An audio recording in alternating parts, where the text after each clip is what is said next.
Good morning and welcome to your Farm and Home Show. I'm your host, Julie Brown. Today our guest is Jacob Hall. He is from Kentucky State University. He is the West 7 and 8 area horticulture agent. So this morning we're going to start off bright and early with some venison meatballs. Right.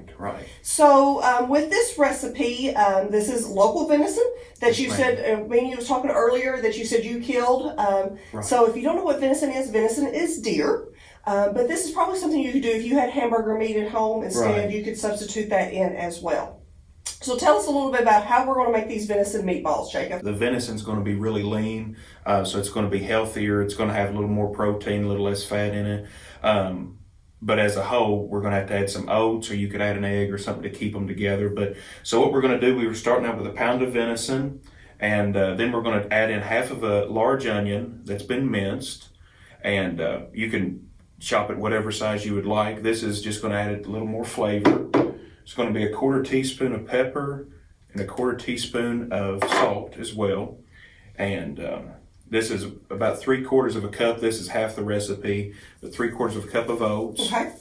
And these look like they're rolled oats is what you're Right, putting in there. right. Rolled oats, yes. And then in the full recipe, you would use a half a cup of milk, 2% or whole, either one's fine. It will add a little more fat and it'll help it stay together better. And then all we're going to do is just try to mix this together. We're going to roll it, get it rolling into a ball, and then try to add in the onions and the oats in the middle to try to have it stay together. Like I said, with this being deer, less fat, it's not going to hold together like normal hamburger. So we are going to just keep rolling this until it forms something. Right. It would be good for appetizers, or like you said, plate it up on pasta or anything like that. So it's a good way just to, a change up from venison chili or anything like that. It's a good way to do that. So like I said, this takes a little bit more to stay together, but we're going to take a piece and try to make these about the size of a golf ball or so. And it should fill up the bottom of a 9x13 pan if you're doing a whole pan. If you're doing a half, this is an 8x8, and it should be about the right size. And so this recipe you found in our Cook Wild calendar that every extension office across the state has. So if you are interested in recipes like this one, you can find these calendars at your local extension office. There's recipes in there that has duck in them. I think there's some elk recipes. I know there's some beaver recipes. Right. So if there's other types of wild game recipes, we have recipe cards for them, and we would love for you to come by our extension offices and pick up the 25 calendar for our Cook Wild program as well. And this just happens to be one of the recipes. You know what month this is? Do you remember? I believe it's August, if I'm not mistaken. But this is good because everyone in this region knows there's all kinds of deer, that the population's up, so it's very easy to come by for sure. So this is a great one to use.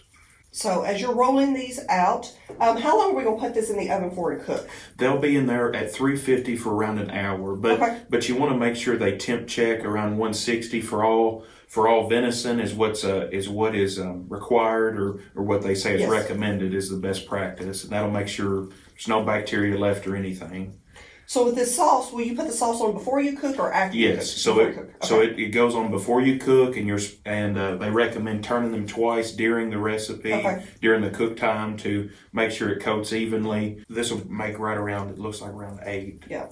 So, but if you double the recipe, you're going to get in around 16 or so. Yeah.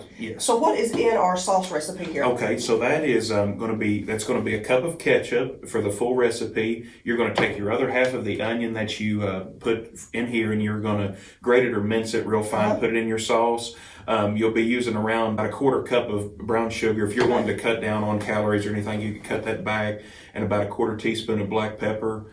And that's essentially all the recipe is. This one's cut a little bit with water is what they recommend to have it go over, but if you want to make it a little thicker paste. And then just whisk it all together? Okay. Right. And then I just pour this over the top? Yes, just pour it over the top. Pour over the top since you have a little bit of meat on your hands. We're going to save on contamination. So about like so. Is that right? And then you're going to put this in the oven at 350, and then you're going to turn it for an hour, and you're going to turn them 2 or 3 times while it's in the oven. Right, and it'll just kind of caramelize that sauce and get it to where it's a little tacky on the outside of it. If you all have any questions about our Cook Wild calendars, please contact your local extension office, and have a great day.